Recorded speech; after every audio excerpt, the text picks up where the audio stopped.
ናችሁ ደህና ናችሁ ወይ? ዩቲዩብ ላይ መጥቻ አላቅም፣ ቆየው ጠፋውኝ አውቃለሁ። እናንተም ደግሞ ሰብስክራይብ እያደረጋችሁ እያበረታታችሁኝ አይደለም፣ ሼር ሪፖስት፣ የቲክቶክ አመል ብቻ ግን ሰብስክራይብ አድርጉ። ዛሬ የምናወራው ሰሞኑን ቫይራል ስለወጣችዋ ልጅ ነው የምናወራው እና እኔም ደግሞ አንዳንድ ትችቶች ደርሰውብኝ ነበረ። አድናቆቱ ይበዛል ኦፍኮርስ 90% አድናቆቱና እዚህ አዲስ አበባ እኔ ጋር አምጥቻት ነገሮች እስኪስተካከሉላት እንደ ታላቅ እህት ሊድ ያረኳት እንድትቆይ በመፈለጌ በጣም ብዙ ሰዎች መልካም ስራ እንደሆነ እየነገሩኝ ነው።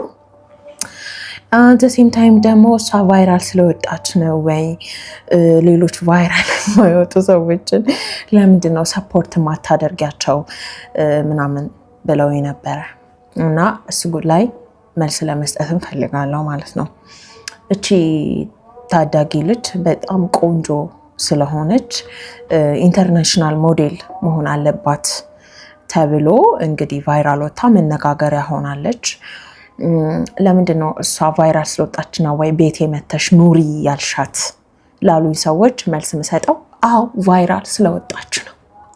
አው ቫይራል መውጣት ማለት ምን ማለት እንደሆነ ልንገራችሁ፣ ቀለል አድርጋችሁ እንዳትወስዱት።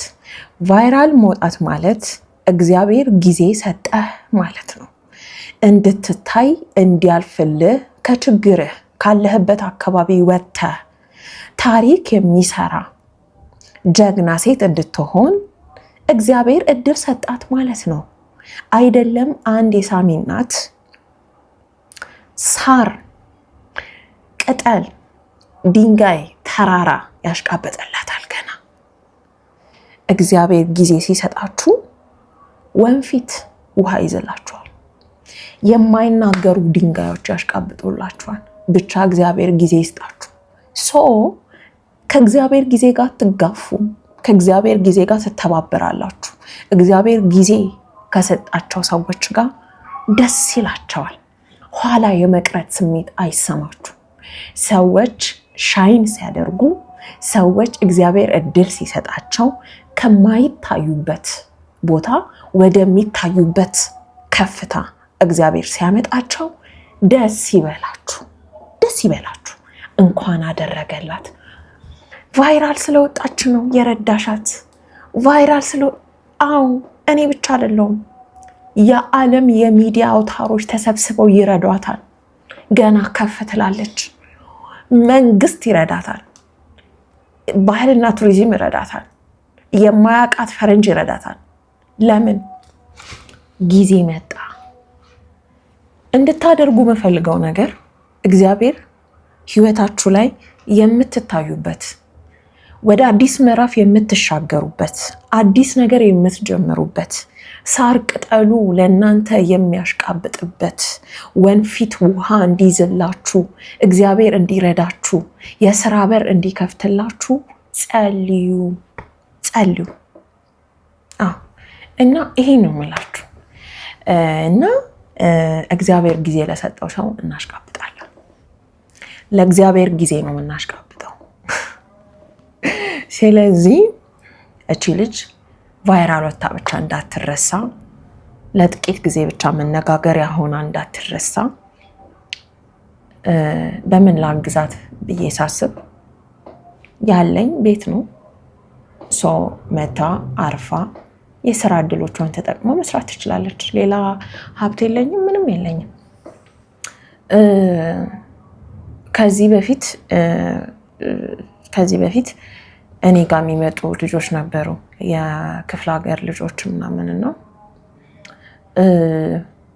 የሰው ልጅ ገንዘብ የለውም፣ ምስኪን ነው፣ ድሃ ነው ማለት ባህሪው ጥሩ ነው ማለት አይደለም። ጥሩ ባህሪና ጥሩ የሚመች ነገር አለው ማለት አይደለም። ከፈቃዴ ውጪ ወጥቶ አንድ ሰው ካፈነገጠ፣ ሌላ ነገር መልመድ ከፈለገ ወጣ ብሎ ለመስራት ሳይሆን አፍላ እድሜውን ለሌላ ጉዳይ ለመጠቀም ከፈለገ የዛ ሰው ኃላፊነት መውሰድ ከባድ ኤንድ ብቻ ብዙ አሁን ሚዲያ ላይ ማላወራቸው ብዙ ነገሮች አሉ። የእውነቴን ነው። እኔ አዲስ አበባ ስራ ፈልጌ ስመጣ ከዩኒቨርሲቲ ከተመረኩኝ በኋላ ዋን ኦፍ ደ ቢገስት ቻሌንጅ ብዬ የምናገረው ማረፊያ ማጣት ነው። ቤት ማጣት። ለዛውም የዛሬ 5 እና 6 ዓመት ትንሽ ከዚህ የሚሻል ኑሮ ነበረ ቢያንስ የዛኔ ማለት ነው። እና ማረፊያ ማጣት ከባድ ነው። አዲስ አበባ ስመጣ በጣም ቻሌንጅ ያደረገኝ ነገር አንደኛው በቃ ሴትል ማድረግ፣ መስመር ውስጥ ለመግባት የመጀመሪያው ጦጣ መቀመጫ ይናለች። መጀመሪያ ልክ ናት ጦጣ፣ የምታርፉበት፣ ዞራችሁ የምትገቡበት፣ በነፃነት የምትመገቡበት፣ ያለ ሀሳብ የምትተኙበት፣ የራሳችሁ የሆነ ሰው ከሌላችሁ ወይ ቤት ከሌላችሁ በጣም ከባድ ነው። አሁን ደግሞ በዚህ ሰዓት ሰውን ማስጠጋት አቁሟል። እውነት ለራሱ እንኳን መኖር ከብዶታል። የሰው ልጅ የቤት ኪራይ መክፈል ከብዶታል። የሆነ በጣም ከባድ ነው።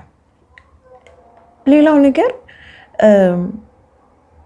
ሰው ኑሮ ስላደከመው የሚገርማችሁ ነገር ኃላፊነት መሸከም ራሱ አይፈልግም። ኢቭን አቅሙ ቢኖረው የመርዳት አቅሙ ኖሮት ገንዘብ ኖሮት ቤት ውስጥ ትርፍ ክፍል ኖሮት ሰው መሸከም በጣም ከባድ ነገር ነው።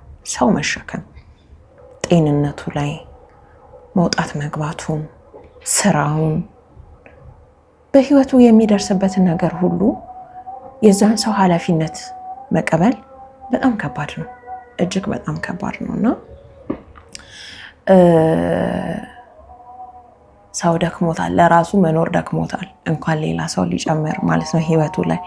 ሶ ዩ ሃቭ ቱ አፕሪሺየት የሰው ልጅ ለአንድ ሰው ኃላፊነት ወስዳለው፣ እኔ ያስተምረዋለው፣ አግዘዋለው፣ ትልቅ ቦታ እስከሚደርስ ድረስ ጋይድ አደርገዋለሁ ለሚል ሰው እንትን ማለት አለባችሁ። ግን ማለት ነው አንዳንድ ሰዎች ለምን በረከታችሁ ሁላ እንደሚያዝ ታውቃላችሁ? እውነቴን ነው። እና ለምን በረከታችሁ እንደሚያዝ ታውቃላችሁ? በሰው ደስታ ስለማትደሰቱ፣ ሰው ሲያልፍለት ደስ ስለማይላችሁ፣ ሰው ለእሷ ለምን አሽቃበትሽ? ምን አለ ቢያልፍላት? ምን አገባችሁ? አንዳንድ ሰዎች ግርም ይሉኛል። ኮሜንቱ ምናምን እያነበብኩኝ በጣም ብዙ ጥሩ ኮሜንቶች አሉ። ግን በቃ አንዳንዶቹ ያስቃሉ። ሶ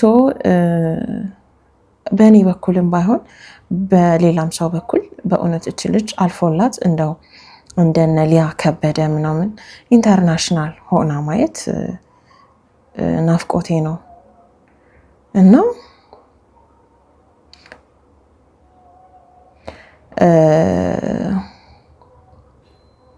በእውነት ነው ብላችሁ ባታረጊው ራሱ ሀሳብሽ በቂ ነው። እውነት አንዳንድ ወርቅ ልብ ያለው ሰው አለ። አንዱ ደግሞ ምን እንዳለ ታውቃላችሁ?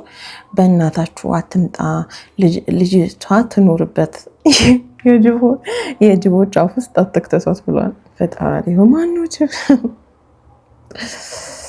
ወይ ጉድ! እስማ እና ብቻ ለማንኛውም ምን ልላችሁ ነው መሰላችሁ? እግዚአብሔር ያሳካላት፣ እግዚአብሔር ትልቅ ቦታ ያድርሳት፣ እግዚአብሔር ከክፉ ሁሉ ነገር ይጠብቃት፣ ከክፉ ወንድ ይጠብቃት፣ ህይወቷን ለማበላሸት ይጠብቃት። እኛ ስራ እናሰራሻለን እያሉ የሴት ልጅን ሴትነት ከሚፈታተኑ ባለሀብቶች፣ አንዳንድ ህሊናቸውን የሸጡ አርቲስቶች አሉ። እግዚአብሔር ከነዚህ ሰዎች ይጠብቃት። ወደ ኢንዱስትሪው ለመግባት ሴትነቷን የማታጣባት የማትፈተንበት ያድርግላት። እኔ የምለው ይሄን ነው። እና አንድ ሴት ልጅ ሲሳካላት እንደማየት የሚያስደስት ነገር የለም። ሴት ልጅ ብዙ ነገር እኮ ነው። በስማም ሴት ልጅ ብዙ ፈተና ነው በህይወቷ የምታየው፣ በጣም ብዙ ፈተና እና እንደው እግዚአብሔር የእሷን ጉዞ አጭር አደረገላትና በቃ በዚህ እድሜዋ በ16 ዓመቷ እንደዚህ ወደ ዓለም መድረክ ከፍ አደረጋትና ምናልባት እናትና አባቷ በህይወቱ ዘመኗ መልካም አድርገው ይሆናል። ምናልባት እቺ ልጅ ልቧ በጣም ቅን ይሆናል። እግዚአብሔርን የምትወድ ሴት ትሆናለች። በእውነቴን ነው የምላችሁና ዩ ዶንት ኖ ከዚህ ስኬት በስተጀርባ ምን እንዳለ አታውቁም። በቤተሰቦቿ ውስጥ መልካም ነገር ያደረጉ መልካም ዘር የዘሩ እናትና አባት ይኖሯታል። እግዚአብሔር የቤተሰቦቿን እንባ፣ የወንድሞቿን፣ የእናቷን፣ የአባቷን ብቻ የዚህ ምስኪን ቤተሰብ ቀና የሆነ ልብ፣ ለህይወት የከፈሉት መስዋዕትነት ብዙ ነገሩን አይቶ እግዚአብሔር በአንድ ቀን ሊከሳቸው ከፈለገ እንደዚህ ማድረግ ይችላል። የእግዚአብሔር ጊዜ ሲመጣ እግዚአብሔር ለሰው ቀን ሲያወጣ የሰው ልጅ ጨለማው ተገፎለት ብርሃን ሲበራለት የሰው ልጅ ሲያልፍለት ደስ ይበላችሁ። እንደ ኮምፕሌን አታድርጉ። በቃ ለምንድን ነው ያለበት? ምንድን ነው? who are you to say this? who are you? ምን አገባ? ሰው ሁሉ ይሽቀዳደምባት፣ እንዲሽቀዳደምባት እግዚአብሔር እድል ሰጣት። ያው በመጽሐፍ ቅዱስ ማለት ነው እግዚአብሔር የረዳቸውን ሰዎች ብታዩ ክፉ ሰዎች ይታዘዙላቸው ነበረ። አስቸጋሪ የሚባለው ሰው እግዚአብሔር ልቡን ቀና ያደርግለትና ለዛ ሰው ያልፍለታል።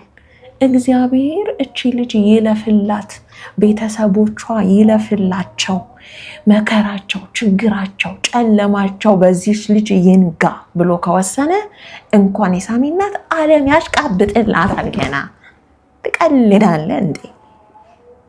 ዓለም እግዚአብሔር ብቻ ጊዜ ይስጣችሁ። እግዚአብሔር ብቻ የእናንተን ጊዜ ያምጣ። የእውነቴን ነው የምላችሁ። እኔ 4 ዓመት ምናምን የኢትዮጵያ ቴሌቪዥን ላይ ያልታየውበት የለም። ባላገሩ ላይ እግዚአብሔርን፣ ፋና ላይ፣ አንዴ እርዳታ ድርጅት ውስጥ በቃ ያልተንከራተትኩበት የለም። የእግዚአብሔር ጊዜ ሲመጣ አንድ ቪዲዮ በቂ ናት። የሳሚ እናት የምትለዋ ያቺ የፖፖ ታሪኬን ቀየረችው። እሁድ የ5 ወር ህፃን አስተኝታ ስራ ልትፈልግ ተፍ ስትል የነበረች ሴት ሰኞ ፌመስ ናት፣ ትሬንድ ናት። ኤቭሪባዲ ያያታል፣ ሁሉም ሰው ያያታል፣ ስለዚህ ጉዳይ ያወራል። ትላንትና ማንም የማያውቃት ሴት ሰኞ ወይ የሳሚ እናት ነሽ፣ አድናቂሽ ነኝ፣ ከምኔው ብቻ የእግዚአብሔር ጊዜ ይምጣ። ረፍዶ አያውቅም። የእግዚአብሔር ጊዜ ይምጣ። ሳር ምድሩ ነው የሚያሽቃብጥላችሁ። እግዚአብሔር ነጋ ያለቀን፣ እግዚአብሔር በቃ ያለቀን፣ አቤት የዛኔ ልንገራችሁ።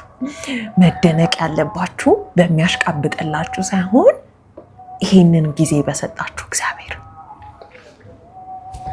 ይሄን ጊዜ የሰጣችሁ እግዚአብሔር እና ማለት ነው። የእናንተም ጊዜ ይመጣል። እግዚአብሔር ይህንን የእንባችሁን፣ የልፋታችሁን፣ የሙከራችሁን፣ አንዳንዶቻችሁ በቃ መንግስት ቤት ተቀጥራችሁ፣ አንዳንዶቻችሁ በራሳችሁ ጉዳይ፣ አንዳንዶቹ 7-8 ስራ ከስራችኋል። ማንም አያያችሁም። ትለፋላችሁ። ቲክቶክ ላይም ዩቲዩብ ላይም ሱቅ ከፍታችሁ፣ መርካቶ ገብታችሁ፣ ሜካፕ ቤት ትለፋላችሁ። ግን በቃ የምትፈልጉበት ደረጃ አልደርስ ብሏችኋል። የእናንተ ጊዜ ይመጣል። የእናንተ ጊዜ ሲመጣ እኔም ብቻ አይደለም ጀርባ የሰጧችሁ ሰዎች ብቻ አይደለም፣ ዓለም ጀርባውን እንደዚህ ፊቱን እንደዚህ ዞር አድርጎ ማናት እቺ ሴት? ማናት እቺ ጎበዝ ሴት? ማናት እቺ ብርቱ ሴት? ማናት እቺ የምታምር ሴት ይላችኋል። ስለዚህ ማለት ነው ከማንም ጋር ፋይት አታድርጉ፣ ከእግዚአብሔር ጋር ፋይት አድርጉ። እግዚአብሔርን ጭቅጭቅ አርጉት። ጭቅጭቅ መቼ ነው የኔ ጊዜ? መቼ ነው የዚህ ልፋቴን ሁሉ ዋጋ ቆጥረ የምትሰጠኝ? መቼ ነው የሚነጋው? መቼ ነው የምፈልግበት ቦታ ምደርሰው? መቼ እያላችሁ ጨቅጭቁት። ይመጣል እናንተ ቀን፣ ይደርሳል እናንተ ቀን።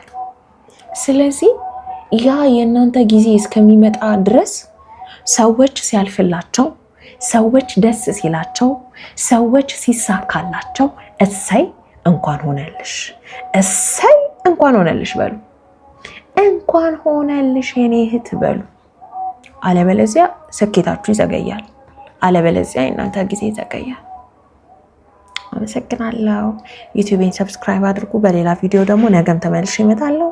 ወዳችኋለሁ። ባይ